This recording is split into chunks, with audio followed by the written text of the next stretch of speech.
একটু টিফিনের chilli soybean করবো সেদ্ধ করে, আর অ্যারারুট আর একটু ডিম দিয়ে ভেজে নিলাম।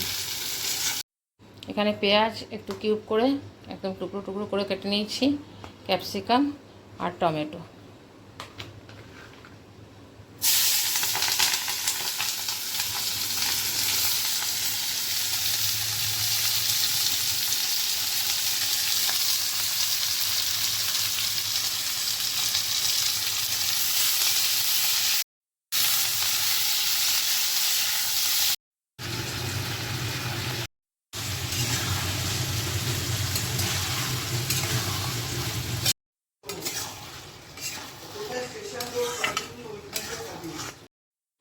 সকালে উঠে যে চা খাবো সেই চাটা খাবার সময় পাই না।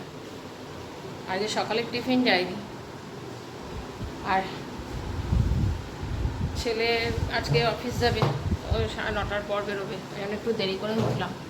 চাটা করে রেখেছি, চাটা খাবার সময় নেই। যে চিলি সোয়াবিনটা করবো ওটা আগে তাই করে নিই, ঠান্ডা হবে তারপর টিফিন বাটিতে ভরবো, ওই জন্য চা খাওয়ারও সময় পাইনি। এতক্ষণে চা নিয়ে বসলাম, চা খাবো তারপর আটা মাখবো। Good morning, welcome to our new blog. কেমন আছো সবাই? আশা করছি সবাই খুব ভালো আছো, সুস্থ আছো, পজিটিভ আছো। তাহলে আমরাও মোটামুটি চলছে আর কি, এমনি টুকটাক।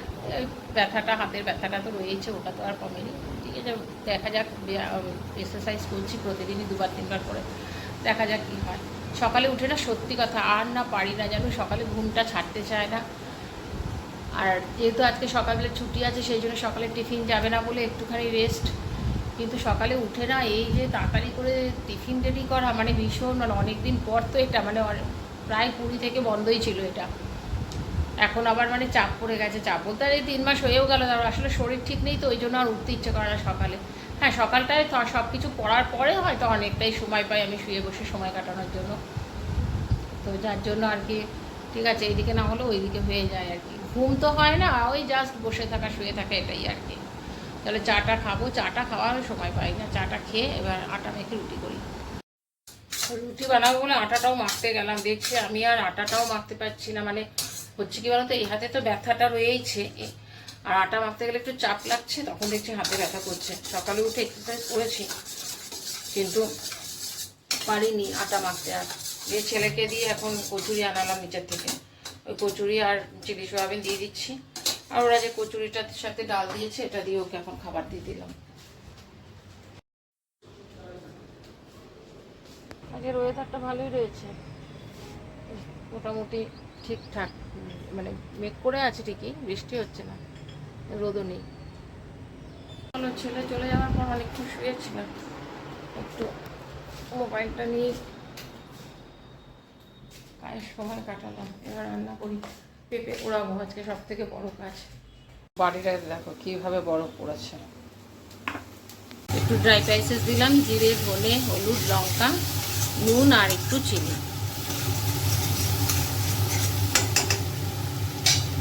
এবারে এই পেঁপেটা কুড়িয়ে রাখাটা দিয়ে দেবো।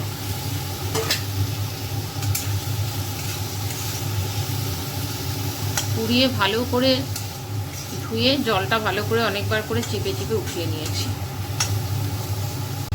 একটুখানি ভালো করে নেড়ে নিলাম আর অল্প একটু জল দিয়ে দিলাম। চিংড়ি মাছটা একটু টুকরো করে নিয়েছি, দিয়ে ওইটাকে দিয়ে একটুখানি নেড়ে নেব।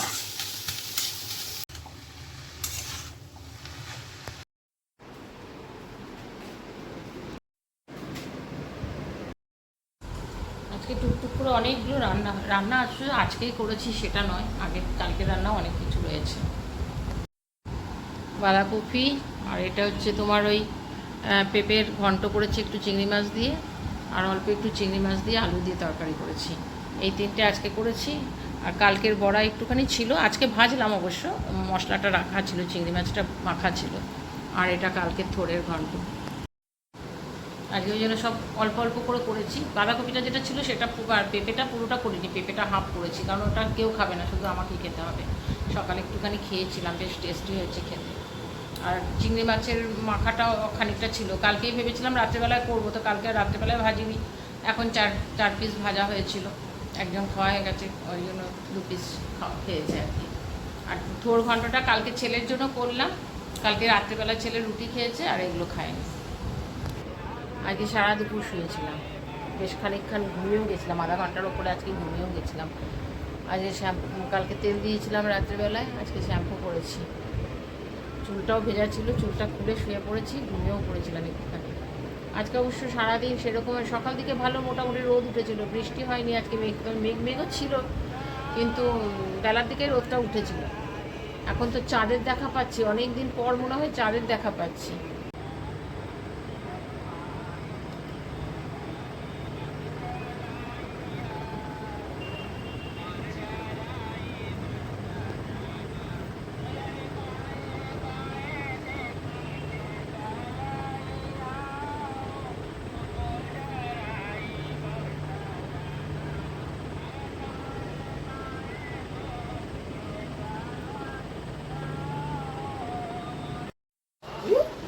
ড্রেস চাচ্ছিলিস যে, তাই জন্য সন্ধে দিয়ে ছেলেরও ছুটি হয়ে গেছে, ছেলেও আসছে, ও আসা পর্যন্ত ওয়েট করছি, ও আসলে পরে চা বসাবো। 1টা বাজে, ডিনার নিয়ে বসলাম।